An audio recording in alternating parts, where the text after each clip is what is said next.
What's going on, everybody? It is Mr. Mike here today, bringing you guys my first video. Now, I know Shadows of Evil has been out for a while, but I wanted to do this for my first video, so go ahead and leave a like and subscribe if you want to. Anyways, guys, hope you enjoy the video. Alright guys, jumping right into things here. First thing you want to do is go ahead and buy the door to the junction. Now, I cannot stress this enough. The longer we wait to do things, the harder it will become. Now, go ahead and power on Quick Revive, but if you don't get it in time, it's okay because you can get it in a later round. Then you guys want to go ahead and smack that box right there. Run over and power on the crane, and then you can go ahead and grapple up to Nero's room. Now you guys want to go ahead and run through the ritual room as quickly as possible, and you want to make sure you power on those stairs. Now usually if I have enough time left, I usually jump over the stairs and break the door open. Once you guys are human again, go ahead and knife all the zombies, but make sure you leave one zombie alive. You need one zombie alive because it will make the ritual a lot easier. Now you guys can go ahead and pick up the summoning key and grab the fountain pen. Head on up to the ritual room and begin the ritual. Now guys, do remember you are on round 1, so if you get trapped in a corner, all it takes is one knife to kill him. Once you guys go ahead and complete the ritual, you will get about 500 points. Now you should be averaging around 1,000 points. That will get you through the next door. Grab that gate worm and go down to the junction. Next thing you want to do is go ahead and buy the door to the canal district and become the beast. Now you guys can head on down to the canals and break the box that holds your sheriff's badge. Then you can go ahead and break the doors to the rift.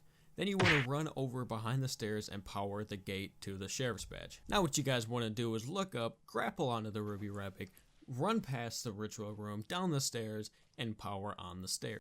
Then you guys want to go ahead and return back to being a human, run down to the canals, and pick up the sheriff's badge again. Then you could go ahead and kill the last remaining zombie and you're done with round 1. Alright guys, starting off round 2 here. What you want to do is you want to get 1,250 points for the next door. This could easily be done by shooting a zombie 3 times in the stomach, chest, or legs and then knifing them after that. And a cool trick that you guys can do to avoid getting hit by the zombies while knifing is slowly back up while knifing. I'm going to show you guys, I failed a couple times here, don't make fun of me, but this is a good example. Alright, what you guys want to do next is you want to buy that door for 1,250 points. Then you want to run up to the second story and begin the ritual. Alright guys, all you guys got to do is complete the ritual, but do remember you are still on round 2, so if you do get trapped, the Bloodhound still does a pretty good amount of damage to the gatekeepers. But on the second ritual that you complete, a Margwa will spawn. Now you do get 500 points from this ritual, which you can use to go buy an RK5, but the Bloodhound still does a good amount of damage, as you see here. Now I do use the Bloodhound to knock 2 out of the 3 heads off the Margwa, but I end up running out of ammo, so I end up buying the RK5. But I would have bought the RK5 anyway because at the start of next round, I have to build some points. Now what you gotta do is kill the Margwa, and then what I usually do is I pick up the heart now so I don't have to worry about it on round 8 when the first legit Margwa spawns.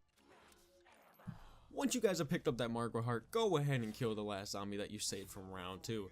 Now starting off round 3, all you gotta do is put one burst into the zombie and then knife him after that for maximum points.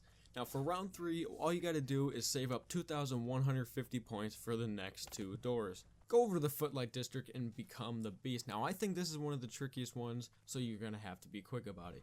Go ahead and grapple on top of the balcony and power on the perk. Now if you don't get the perk again, it's okay because you can get it later round. Go ahead and power on the stairs, and then you want to jump over the balcony and then smack the box. Now jump back to the balcony, run up the stairs and turn to the right and grapple up there. Now as you're falling, you might be short on time, so you might have to zap it as you're falling. Then once you're back to human, all you gotta do is turn around and pick up the hairpiece.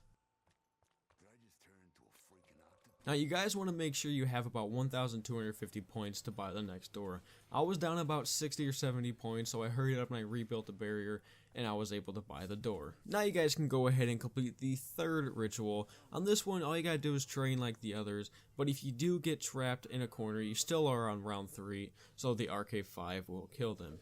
Now you can go ahead and kill the last zombie that you kept from round 3. Starting off round 4, all you gotta do is save up 2,150 points like the last couple rounds. Now I want to take this time to explain how you can get Pack-a-Punch on round 3 sometimes if you're lucky. Now, it may depend on what power-ups you get, but say if you get a double points and an insta-kill, you can save up more money and buy more doors than you usually could. Now, since you guys are on solo, you do get about 2 or 3 extra beast modes each round. This means that you can open up more things to get to the ritual, and since you have that extra money from the double points and insta-kill and stuff like that, it is easier to get to the rituals faster. Now, say if you guys get a max ammo, you can use the Bloodhound to get more points than the RK5 would. Since you guys have more points from the Bloodhound and the max ammo, this would make it a lot easier for you to get the Pack-a-Punch on round 3 because of all the doors that you can buy. Alright, for the last ritual, you want to go to the Waterfront District, and all you gotta do is buy that second door. Now, I think this one is the easiest one to set up because it only requires 3 steps.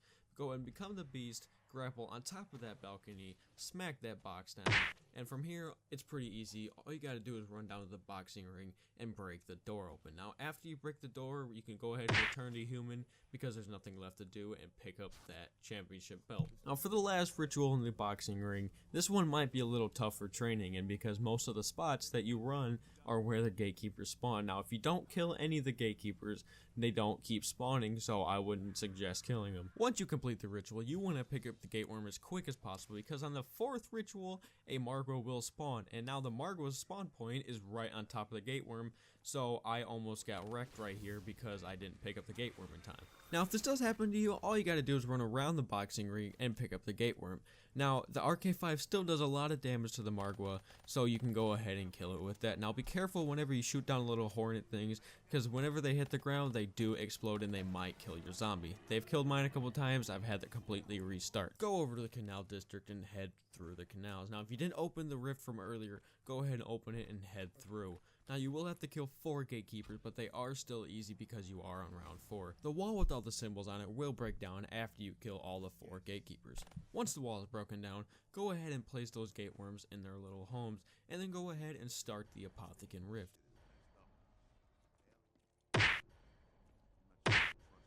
Once you open the Apothecant Rift, all you gotta do is train like the other rituals. Now, this is gonna be a little different because there's wall running involved, but just be careful because they can knock you off the walls and kill you. Alright guys, from here, all you gotta do is keep training the gatekeepers around until you complete the ritual, and voila, there you go. Pack-a-Punch on Shadows of Evil by round 4, and maybe even 3 if you got the max ammo, double points, anything else.